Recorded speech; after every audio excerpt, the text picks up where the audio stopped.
नमस्कार, आप देख रहे हैं डीडी न्यूज। मैं हूं आपके साथ भावना नैयर। देश और दुनिया की बड़ी और अहम खबरों को लेकर हम हाजिर हैं। शुरुआत कर लेते हैं इस बुलेटिन की इस वक्त की अहम सुर्खियों के साथ।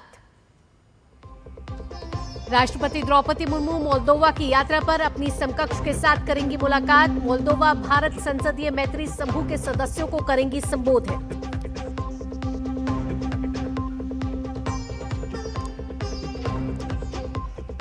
संसद का मॉनसून सत्र आज से 13 अगस्त तक चलने वाले इस सत्र के दौरान कई महत्वपूर्ण विधेयक चर्चा और पारित करने के लिए सूचीबद्ध।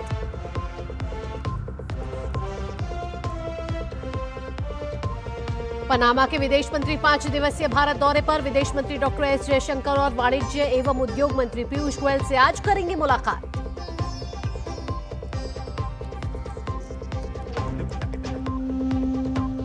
सोलह साल बाद स्पेन बना विश्व चैंपियन। अर्जेंटीना को 1-0 से हराया। अतिरिक्त समय में फेरान टोरेस ने दागा ऐतिहासिक विजयी गोल।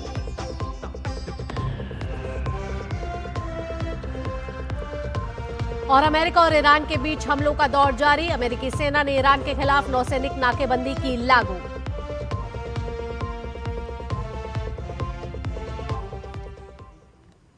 और अब खबरें विस्तार से। राष्ट्रपति द्रौपदी मुर्मू पूर्वी यूरोप में स्थित देश मोल्दोवा की आधिकारिक यात्रा पर हैं।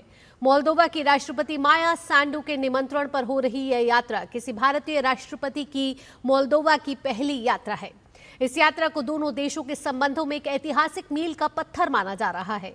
अपनी यात्रा के दौरान राष्ट्रपति मुर्मू मोल्दोवा की राष्ट्रपति माया सांडू से मुलाकात करेंगी और दोनों देशों के प्रतिनिधिमंडल स्तर की वार्ता में हिस्सा लेंगी। इसके अलावा वह मोल्दोवा गणराज्य की संसद के अध्यक्ष इगोर ग्रोसू से भी मुलाकात करेंगी। वहां मोल्दोवा भारत संसदीय मैत्री समूह के सदस्यों के साथ बातचीत करेंगी। इसके अलावा राष्ट्रपति एक व्यापार मंच को संबोधित करेंगी और मोल्दोवा में रह रहे भारतीय समुदाय के सदस्यों से भी संवाद करेंगी। भारत और मोल्दोवा के बीच लंबे समय से सौहार्दपूर्ण और मैत्रीपूर्ण संबंध रहे हैं। राष्ट्रपति मुर्मू की यह यात्रा दोनों देशों के रिश्तों को और मजबूत करने के साथ साथ उन्हें व्यापक साझेदारी के नए स्तर तक ले जाने के लिए महत्वपूर्ण भूमिका निभाएगी। दोनों देशों के बीच कृषि, स्वास्थ्य सेवा एवं फार्मास्यूटिकल्स, सूचना प्रौद्योगिकी और शिक्षा जैसे क्षेत्रों में सहयोग की अपार संभावनाएं हैं। माना जा रहा है कि यह यात्रा इन क्षेत्रों में आपसी सहयोग और नए अवसरों को बढ़ावा देगी। मोल्दोवा की हमारी विशेष कवरेज में आपको लिए चलते हैं एक ऐसे ऐतिहासिक धरोहर स्थल पर जो आस्था, संस्कृति और इतिहास का अद्भुत संगम है। राजधानी किशिनाउ के बाहरी इलाके में स्थित 384 वर्ष पुराना church of the Assumption of the Virgin Mary पूरी तरह लकड़ी से पारंपरिक काष्ठ वास्तुकला के आधार पर निर्मित है। यह चर्च मोल्दोवा की समृद्ध आध्यात्मिक विरासत और सांस्कृतिक पहचान का जीवंत प्रतीक है। देखिए मोल्दोवा से हमारे संवाददाता शबीर डार की यह खास रिपोर्ट। राजधानी किशिनाउ के बाहरी इलाके में स्थित ये ऐतिहासिक चर्च वर्ष 1642 में बनाया गया था। लगभग 4 सदियों से ये युद्धों, राजनीतिक उथल-पुथल और समय की अनेक चुनौतियों का साक्षी रहा है। मूल गांव से इस चर्च को सावधानी पूर्वक अलग कर साल 2011 में यहां पुनः स्थापित किया गया ताकि इसकी ऐतिहासिक पहचान और पारंपरिक काष्ठ वास्तुकला को सुरक्षित रखा जा सके। आज ये चर्च मोल्दोवा की आध्यात्मिक आस्था, सांस्कृतिक विरासत और मध्यकालीन काष्ठ शिल्पकला का सशक्त प्रतीक बना हुआ है। सदियों से ऐसे चर्च केवल पूजा अर्चना के स्थान नहीं रहे, बल्कि सामाजिक और सांस्कृतिक जीवन के भी महत्वपूर्ण केंद्र रहे हैं। बदलते समय के बावजूद इन्होंने मोल्दोवा की धार्मिक परंपराओं और सांस्कृतिक पहचान को संजो कर रखा है। आज भी प्रत्येक रविवार यहाँ विवाह समारोह आयोजित होते हैं। रंग बिरंगे पारंपरिक परिधानों में सजे नवविवाहित जोड़े और उनके परिवार इस ऐतिहासिक चर्च को जीवंत बना देते हैं, जहां आस्था, परंपरा और संस्कृति का सुंदर संगम दिखाई देता है। इस चर्च की काष्ठ वास्तुकला प्रकृति, आस्था और मानवीय सृजनशीलता के अद्भुत सामंजस्य को दर्शाती है। लकड़ी का प्रत्येक स्तंभ, बारीक नक्काशी और कलात्मक संरचना सदियों पुरानी कारीगरी, श्रद्धा और उत्कृष्ट शिल्प कौशल की कहानी कहती है। भारत और मोल्दोवा के बीच लगातार मजबूत हो रहे सांस्कृतिक और कूटनीतिक संबंधों के बीच ऐसी ऐतिहासिक धरोहरें उन साझा मानवीय मूल्यों की याद दिलाती हैं जो दुनिया की अलग अलग सभ्यताओं को आस्था, शांति और विरासत संरक्षण के सूत्र में जोड़ते हैं। करीब 4 सदियों से अडिग खड़ा ये चर्च केवल एक धार्मिक स्थल नहीं बल्कि मोल्दोवा की सांस्कृतिक स्मृति, पारंपरिक काष्ठ वास्तुकला और आध्यात्मिक विरासत का जीवंत प्रतीक है। इतिहास और विरासत को सहेजने की ये प्रतिबद्धता आने वाली पीढ़ियों के लिए भी प्रेरणा का स्रोत बनी हुई है। शबीर डार की report, DD news, Moldova. Moldova के बाद राष्ट्रपति द्रौपदी मुर्मू अपनी यात्रा के अगले चरण में 21 जुलाई को उत्तर मैसेडोनिया पहुंचेंगी। उत्तर मैसेडोनिया की राजधानी स्कोपिये में देश का प्रमुख पुरातत्व संग्रहालय स्थित है। यहाँ उत्तर मैसेडोनिया का प्राचीन सभ्यता की झलक साफ मिलती है। हमारी संवाददाता जयंती झा ने इस संग्रहालय का दौरा किया।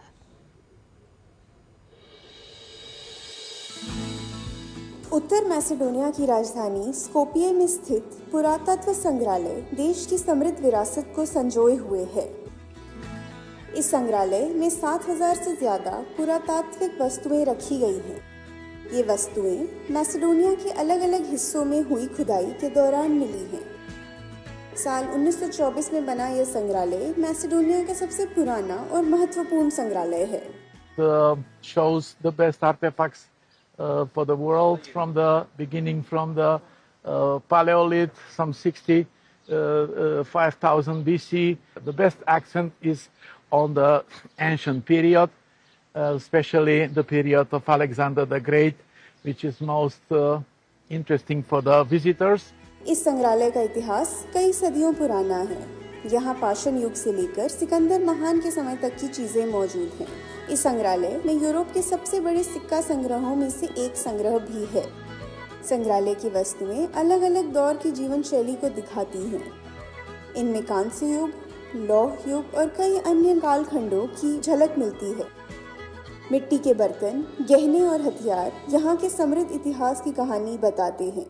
स्कोपिये के आर्कियोलॉजिकल म्यूजियम से हमें ये पता लगता है कि भारत और नॉर्थ मैसेडोनिया दोनों बहुत ही पुरानी सिविलाइजेशन है और अपनी संस्कृति का धरोहर के लिए जो रिस्पेक्ट इन दोनों देशों में है, ये इन दोनों देशों की दोस्ती का एक कारण बन सकता है।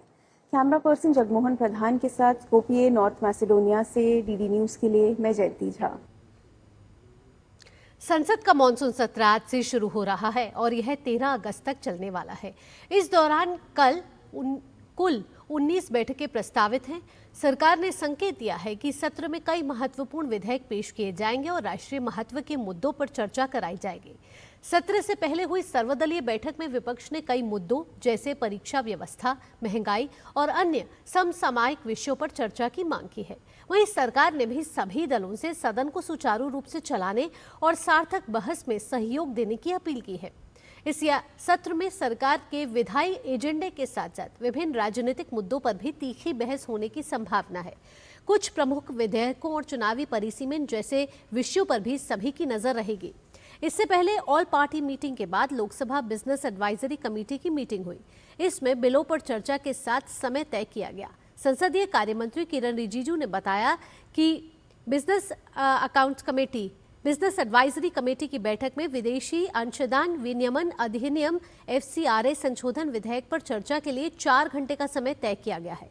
इसके अलावा आयकर संशोधन विधेयक, न्यायाधीशों की संख्या से संबंधित विधेयक, जन्म एवं मृत्यु पंजीकरण विधेयक और वंदे मातरम से संबंधित विधेयक पर भी 4-4 घंटे चर्चा होगी। वहीं MSME विधेयक पर चर्चा के लिए 5 घंटे निर्धारित किए गए हैं। लोकसभा और राज्यसभा की आज की कार्यसूची की बात की जाए तो दोनों ही सदनों में कई अहम विधायी कार्य सूचीबद्ध है। लोकसभा में आज उच्चतम न्यायालय न्यायाधीश संख्या संशोधन विधेयक 2026 पेश किया जाएगा। विधेयक को विधि एवं न्याय मंत्री अर्जुन राम मेघवाल पेश करेंगे। इस विधेयक के माध्यम से उच्चतम न्यायालय न्यायाधीश संख्या संशोधन अधिनियम 1956 में संशोधन किए जाने का प्रस्ताव है। वहीं उच्च सदन यानी कि राज्यसभा में आज राष्ट्र गौरव अपमान निवारण संशोधन विधेयक 2026 पेश किया जाएगा। केंद्रीय गृह मंत्री अमित शाह विधेयक को पेश करेंगे। इसके माध्यम से राष्ट्रीय गौरव अपमान निवारण अधिनियम 1971 में संशोधन किए जाने का प्रस्ताव है। इसके साथ ही दोनों सदनों में कई अन्य अहम विधायी कार्य भी सूचीबद्ध हैं। वक्त हो गया एक छोटे से ब्रेक का, जल्द हाजिर होते हैं। देखते रहिए डीडी न्यूज। बाबा केदार के दर्शन के बाद मेरे मुंह से अनायास निकला था कि इस शताब्दी का तीसरा दशक उत्तराखंड का दशक होगा। विकास, विरासत और सांस्कृतिक संरक्षण के मजबूत संकल्प के साथ डबल इंजन की सरकार ने उत्तराखंड को प्रगति की न सिर्फ नई पहचान दी है, बल्कि तय किया है युवा सोच, आधुनिक परिवेश, नवाचार और अनंत उपलब्धियों का सफर। प्रधानमंत्री नरेंद्र मोदी के मार्गदर्शन और मुख्यमंत्री पुष्कर सिंह धामी के कुशल नेतृत्व में सरकार ने उन संभावनाओं पर जोर दिया है जो सुखद भविष्य की नींव तैयार कर रही है। उत्तराखंड में दूरस्थ पहाड़ के सुदूर गांव भी पीएम मोदी के डिजिटल इंडिया अभियान का हिस्सा बन रहे हैं। डिजिटल क्रांति के इस सफर में अपनी सरकार पोर्टल द्वारा रिकॉर्ड 976 डिजिटल सेवाओं का घर बैठे लाभ दिया जा रहा है। युवाओं के खिलते हुए चेहरे सरकार की कार्यकुशलता का प्रमाण दे रहे हैं। प्रदेश में पारदर्शी तरीके से युवाओं को रिकॉर्ड 33,000 से ज्यादा सरकारी नौकरियां प्रदान की गई हैं। सड़कें अब विकास और प्रगति की गाथा लिख रही है।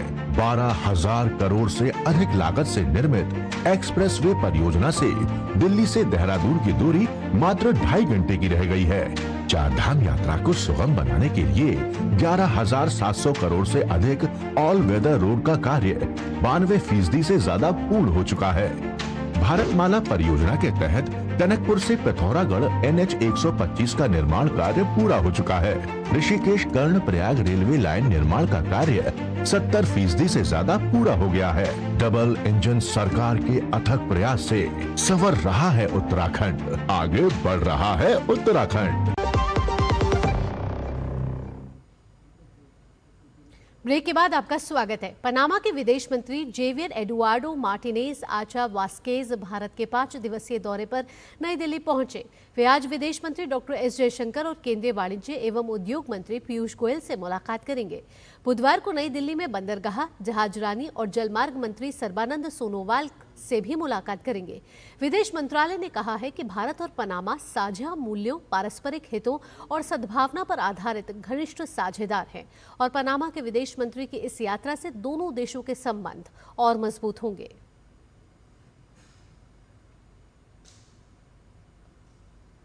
पहाड़ी राज्य उत्तराखंड और हिमाचल प्रदेश में भारी बारिश हो रही है और आने वाले दिनों में बारिश से मुश्किलें और बढ़ सकती हैं। हिमाचल प्रदेश में मौसम विभाग ने आज और कल में ऑरेंज अलर्ट जारी किया है, जहां चंबा, कांगड़ा, मंडी और सिरमौर जिले के लिए और मंगलवार को चंबा, कांगड़ा, कुल्लू, मंडी और सिरमौर जिलों के लिए रेड अलर्ट जारी किया है। वहीं 23 जुलाई तक भारी से बहुत भारी बारिश होने की चेतावनी भी जारी की गई है। लोगों को सलाह दी गई है कि वे अगले कुछ दिनों तक बिना जरूरत की यात्रा ना करें, पानी वाले इलाकों और भूस्खलन की आशंका वाले क्षेत्रों से दूरी बनाए रखें।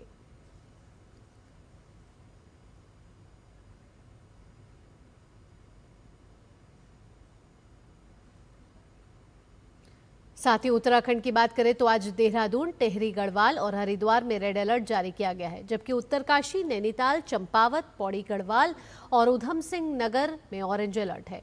उधर रुद्रप्रयाग, चमोली, अल्मोड़ा, बागेश्वर और पिथौरागढ़ में येलो अलर्ट जारी किया गया है।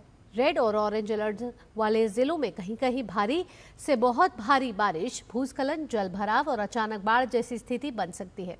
मौसम विभाग की चेतावनी को देखते हुए आज देहरादून, पौड़ी, हरिद्वार, चंपावत और टिहरी जिलों में सभी स्कूल बंद रहेंगे। प्रशासन ने संवेदनशील क्षेत्रों में विशेष सतर्कता बरतने, नदी नालों के जलस्तर की लगातार निगरानी करने और जरूरत पड़ने पर लोगों को सुरक्षित स्थानों पर शिफ्ट करने के निर्देश दिए हैं।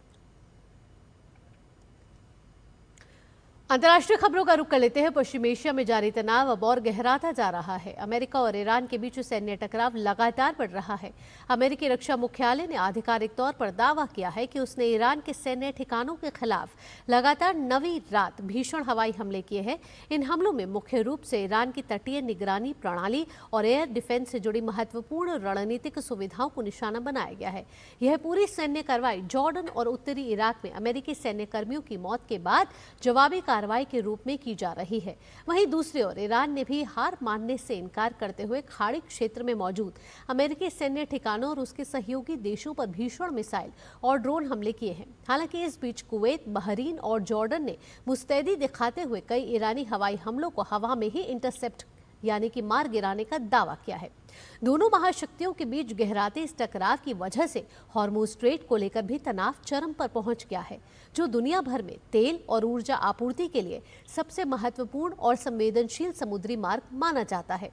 दोनों देशों के बीच बढ़ती इस सैन्य तनातनी ने न केवल पूरे पश्चिम एशिया की सुरक्षा को दांव पर लगा दिया है, बल्कि वैश्विक ऊर्जा बाजार और कच्चे तेल की कीमतों के लिए भी एक गंभीर संकट खड़ा कर दिया है। खेल की खबरों में स्पेन ने 16 साल बाद फुटबॉल विश्व कप का खिताब अपने नाम कर लिया है। अमेरिका के न्यू जर्सी में खेले गए फीफा विश्व कप 2026 के फाइनल में स्पेन ने मौजूदा चैंपियन अर्जेंटीना को अतिरिक्त समय में 1-0 से हराकर दूसरी बार विश्व कप ट्रॉफी अपने नाम कर ली।